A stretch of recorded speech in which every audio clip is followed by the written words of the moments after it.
Alright, so this is a highly requested video, equipment trade video. So today's a slow day, Friday.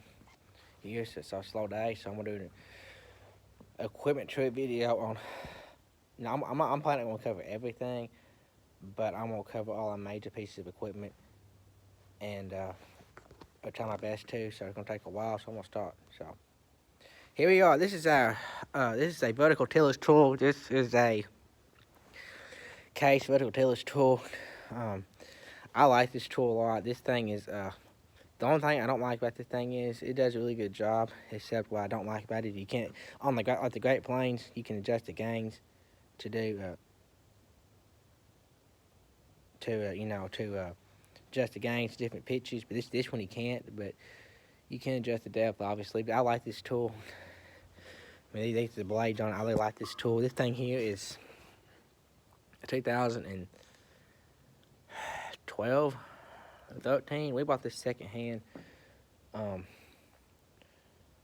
So, we bought the thing secondhand. We got a really good price on this thing. So we bought it secondhand from an auction.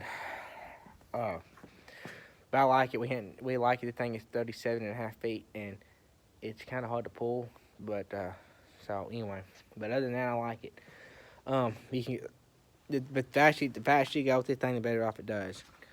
So that's why it's hard to pull. So we use our 380 Magnum and it pulls it pretty good. So anyway, back to this. This is our John Deere 4730 sprayer. This thing has got 800-gallon tank. It got 90-foot booms. It's got section control. It's got 3 section control on each boom. They got the flow ties on it right now. The next job the thing's going to do is be top dress wheat. So we'd like to put our first shot on our wheat sometime in the next month, but you're gonna have to dry it first. I mean, it's just so stupidly wet right now that last year we was only able to get one shot on our wheat because it was so wet we couldn't get out in the field, and it was late, and we was only able to get one shot on, and our wheat was terrible. So hopefully this year's better. But this sprayer is kind of old, but it is kind of older for us, but it still does a good job, and it hadn't had any trouble. We hadn't had any trouble with it, and it still has relatively low hours for a sprayer because we ended up we never really spray our whole crop with it because we always end up having a lot of our beans custom sprayed because we're trying to get we always have something we usually always have several of acres custom sprayed every year because of wheat harvest. It kind of affects some of our spraying, so we always have some ground custom sprayed, so keep some of the hours off our sprayer. But this thing will probably be leaving after this year. Yeah, we are talking about considering trading this sprayer in for something after this year. This is one of our trucks, 2002 Freightliner. I like this truck. This is our second best truck. It got a Cummins engine in it. The only thing I like about this truck. It's a good truck. Jet trailer. We got a couple of these trailers. I really like these trailers. They're 36-foot trailers. You can get you can get 900 bushel of beans on here, 950 of wheat, 1,000 bushel of wheat, and probably 1,100 bushel of corn. So they work good for us. I like these trailers a lot. They do a good job. And we do good. They do good for us. And then of course this is our shop building. This is a 60 by 60. And if you measure one in the shop building, here's a 60 by 60. And so over here we got this is a Ford F450. It's got a 6.0 engine in it, which is a terrible engine, diesel engine. The truck doesn't really run very well anymore. Used to be our service truck, and it used to be our service truck before we got the service truck we got now, which isn't here right now. So I can't show you that, but y'all have seen it before, Dodge. But this truck is not a very good truck. I mean, it's a good truck when it runs, but keeping it running is a different story. And we're tired of spending money on the truck, and it don't really know what to do with it. It's just here. It's just here right now, but I don't know what to do with it really.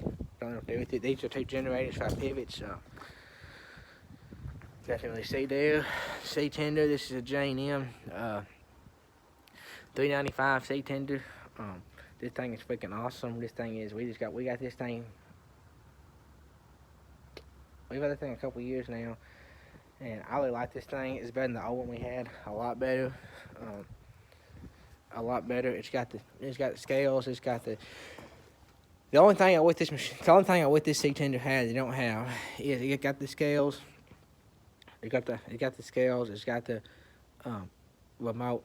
It's all controlled by hydraulics and got the remote and all that. The only thing that was this thing it don't have is I wish it had a talker. But other than that, that's not a huge deal. But sometimes it would be nice to have a talker on it. Or to put graphite, to put graphite in there instead of doing it in my hand. But other than that, it's pretty nice. But other than that, I really like that thing. This is our drill. This is new to us this year. This is a 2020 model. Actually, it's 2020 model. We got it. This thing sat on the dealership for 2 days, and then we bought it. We ordered this thing in, and then they built it, and then brought it to us. And it's a Case 500T precision disc. I really like this thing a lot. It's a really good piece of equipment. We really like the thing. It's a lot better than our Great Plains drill we had. A heck of a lot better. Which I did a review video on this, so I'm not gonna talk too much about this. But this thing is freaking awesome. I love it. And then over here is this is a Case Magnum 290 tractor. This thing is 2014. No. Yeah, this thing's a 13 or 14. I can't remember which.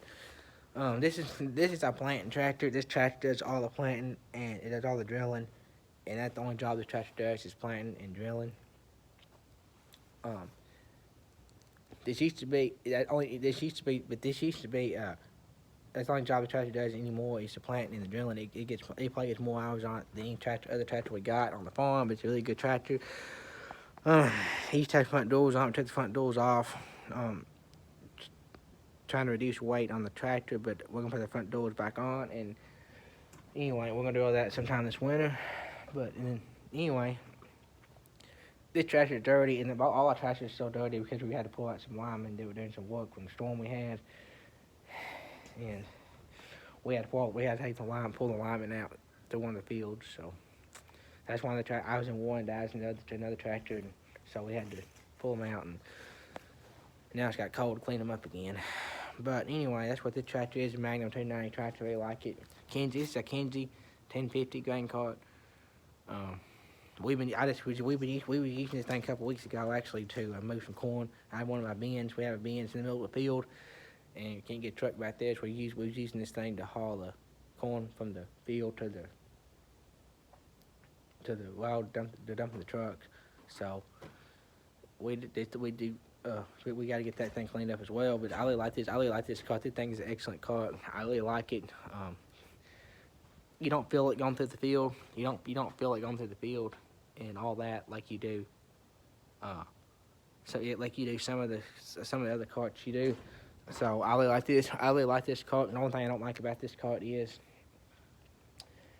that I'd rather have single tires on it than the doors. It's got the doors, and I'd rather have the single tires on it than the dual tires. The floater tires, mainly because you got a grease back there, and there's a pain in the butt to grease. Back up underneath there, and then if one of these tires there goes flat, we had a rim bust. And it's fortunate the inside of the rim, you gotta lift all this stuff up. It's a job to get to. But other than that, I like this rig. I really like this rig. And we added this hydraulic flap spout. We added that on a couple years ago, and that made a world of difference. It didn't come with that, and we added that on there a couple years ago. So that's what our cylinder up there does, and that made an absolute world of difference on it. And this here is our Magnum 380 CVT. This is my favorite tractor to run. I love this tractor. This tractor is one that's all on tillage. It pulls that vertical tillage tool in there. It pulls this grain cart. It pulls this grain cart. It has pulled a planter in the past. Probably not gonna pull a planter this year. It's probably not gonna pull a planter this year unless something drastic happens. But it does. I like this tractor.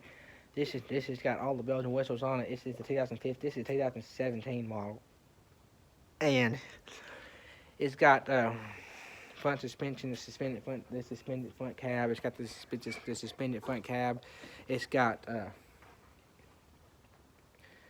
all that. It's got the suspended front cab. It's got high definition lights. It's got trailer. It's got Jake brakes, trailer brakes, which are real nice for pulling. If you ever pull this cart down the road with it, you get we do sometimes. A lot of the cart down the road from because somebody be able to cut up. That thing's really nice for that. You got the CVT transmission, which I absolutely love. It's got 6 remotes instead of 4, which is handy for some of this equipment. And I really like this tractor. And like I said, this tractor dirty because we've been pulling out trucks. We had to pull out some trucks with them, with the tractors. But other than that, this tractor is really super nice. And this is probably our second most used tractor on the farm. This tractor gets used more in the fall than it does in the spring. In the spring, this tractor don't really do a whole lot. What little ground work we do, we only work probably about 20% of our ground because we're mostly no-till. This tractor, but most of the time in the spring, I'm the one running this tractor in the spring mostly. This tractor don't get to tell a lot of hours on it in the spring. It gets more of its hours on it in the grain cart and the vertical tillage in the fall. We do more vertical tillage in the fall than we do the spring.